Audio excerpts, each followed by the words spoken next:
The Vanishing on Route 46. When Mark's truck was found idling on the side of Route 46, the driver's door hung open, headlights cutting through the fog. But Mark was gone. The only thing left were claw marks carved deep into the metal, like something had dragged him out. Police said it looked like an animal attack, but the dashcam told a different story. Something moving fast on two legs, keeping pace with the truck until the footage cut to static. Before we go any further, if this is your first time here, we'd love for you to hit that subscribe button and turn on notifications. Your support means the world and helps us bring you even more powerful stories. Stick with us until the end, and if this mystery moves you, share your thoughts in the comments and pass it along to a friend. It started like any other night on the highway. Long stretches of blacktop, the hum of tires slicing through the quiet, and that faint rattle of tools in the glove compartment that kept rhythm with the engine's low growl. Harold Green adjusted the brim of his cap, his reflection flickering faintly on the side mirror as the neon sign of a rest stop disappeared behind him. The dispatcher had called it a simple run, a few crates of medical supplies to a small hospital across the state line. 4 hours, no detours. Easy, he'd laughed when they called him for it. "Y'all still remember me, huh?" He'd joked over the phone, voice rasped from years of diesel and dust. He wasn't supposed to be driving anymore. Retired 2 years ago after a mild stroke scared his daughter half to death. But tonight, the company was short-staffed.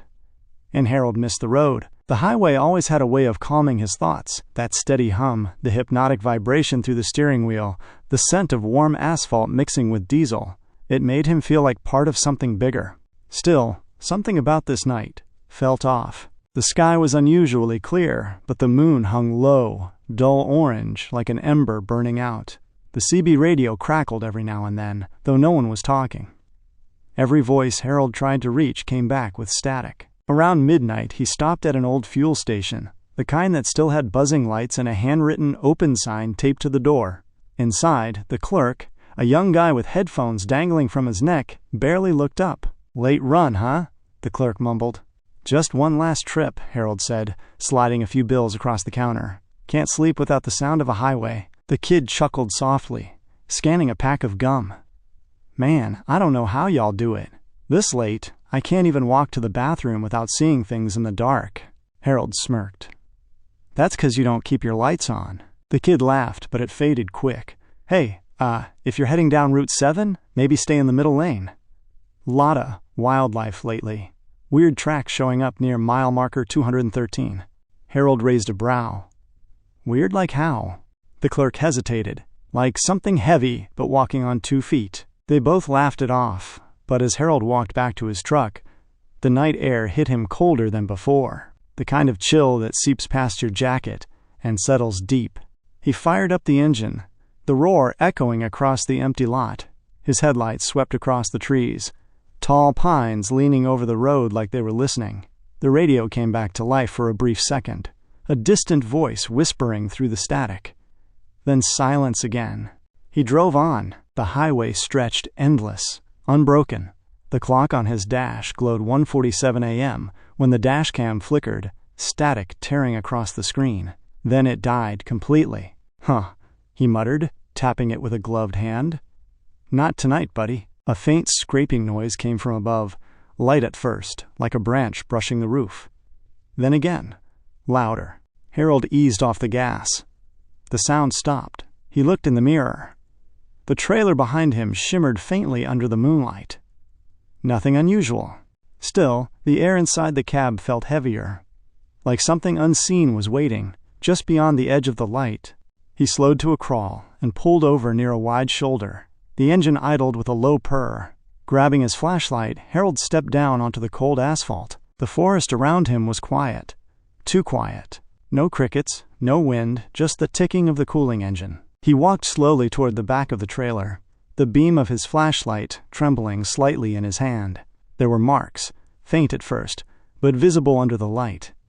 Long streaks along the metal. He leaned closer, tracing one with his glove. The groove was deep, uneven, like something with claws had dragged across it. He froze. A faint thump echoed from inside the trailer. Once. Then silence. Harold swallowed hard, staring at the locked latch. "Ain't no raccoon strong enough for that," he muttered under his breath. He waited another moment, but nothing. No movement, no sound. He sighed, rubbed his jaw, and started back toward the cab. His boots crunched against the gravel shoulder, but halfway there, he noticed something else. Tracks. In the dirt beside the road. Not tires. Not hooves. They looked human, but wrong. Each print was wider, deeper, like someone barefoot had sunk half an inch into the ground, even though the soil was dry. He aimed the flashlight ahead, following them a few steps before stopping himself. "Nope," he whispered. "Not my job." As he turned to leave, a sound drifted from the trees. A low, dragging breath. Harold froze again. Heart hammering now, breath catching in his throat. He couldn't see anything. The beam of his flashlight just vanished into the black between the trees. He backed up slowly, one step at a time, until his hand found the truck door. He climbed in, locked it, and sat there for a moment, breathing through his nose, eyes flicking between mirrors. Whatever that was, it was watching him. He could feel it. He gripped the steering wheel tight, turned the key, and drove. Didn't look back. Didn't stop until the forest disappeared in his rear view. But the sound of those claws scraping metal stayed with him all the way down the road. The abandoned rig. The next morning the sun rose over a half-empty highway, lighting up the chrome of an abandoned rig. It sat quietly on the shoulder, engines still running, hazard lights flashing slow and steady. To anyone driving by, it looked like the driver had just stepped out for a quick break. But when State Patrol stopped to check, the driver's seat was empty. The truck belonged to Harold Green. Doors open, headlights still on, thermos on the dash, coffee inside gone cold. And those marks, deep scars, clawed into the metal siding, cutting through the paint like it had been shredded from the outside. When the first responder touched the door, he flinched. The metal was warm. By mid-afternoon, news of the missing trucker spread through every radio in the county. Truck stops buzzed with the story, every driver adding a new twist. Man got snatched clean off the road. No, they said the seatbelt was still buckled, like he vanished through it. They found his hat 50 feet up a pine tree. Nobody knew what was true. But the claw marks? Everyone had seen those. At the diner near the way station, the regulars couldn't talk about anything else. A couple of drivers leaned over their coffee mugs, voices low. "You remember that night last winter? They said something was out there near 213. Killed a coyote, left it half buried." That's just road talk, man. Then why's everyone refusing the night runs, huh? Even dispatch got quiet after this one. The waitress, wiping down the counter, muttered under her breath, "Ain't right how they sent that old man out there. He was supposed to be done driving." Nobody argued with her. By the end of the week, investigators had combed every mile between mile markers 207 and 220.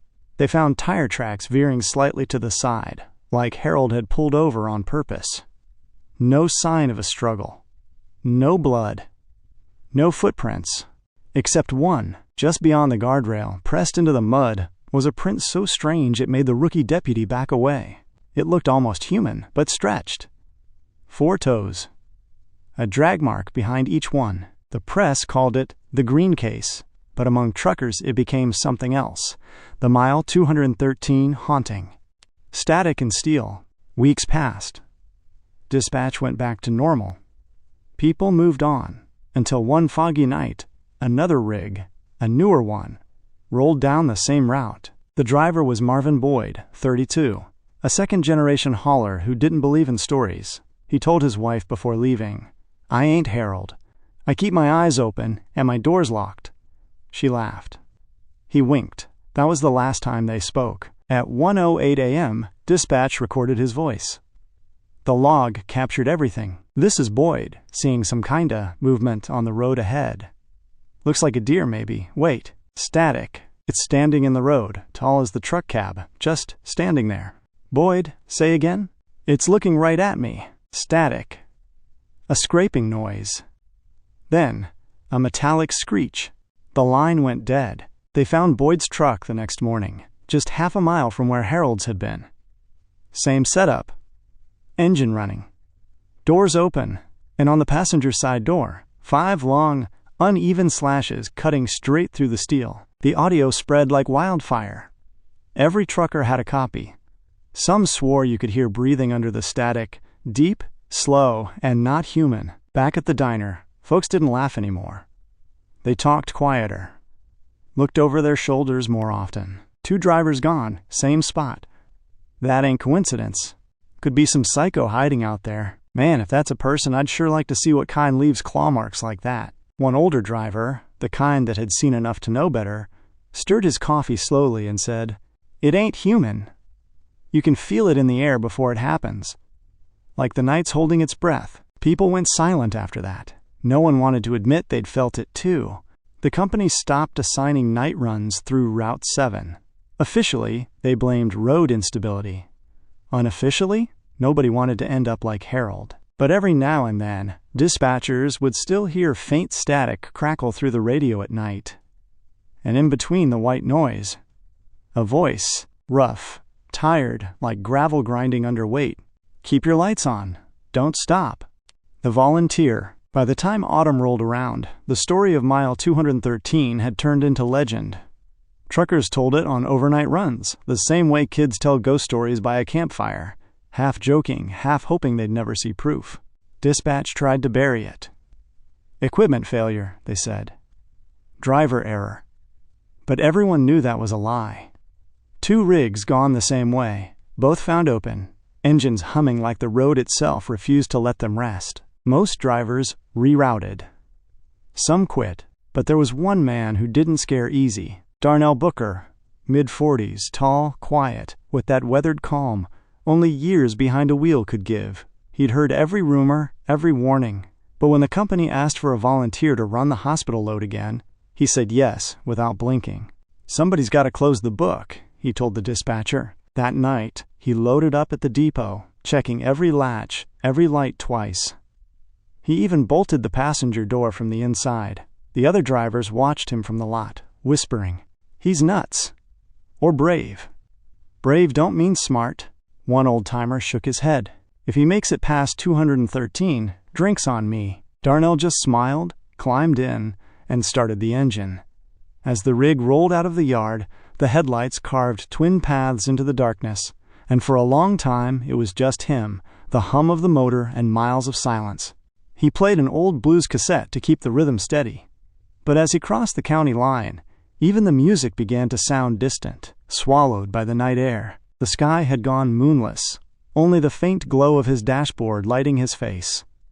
Somewhere deep down, he thought of Harold Green. They'd met once, years back, at a way station. Harold had been friendly. One of those men who'd give you advice without making it sound like advice.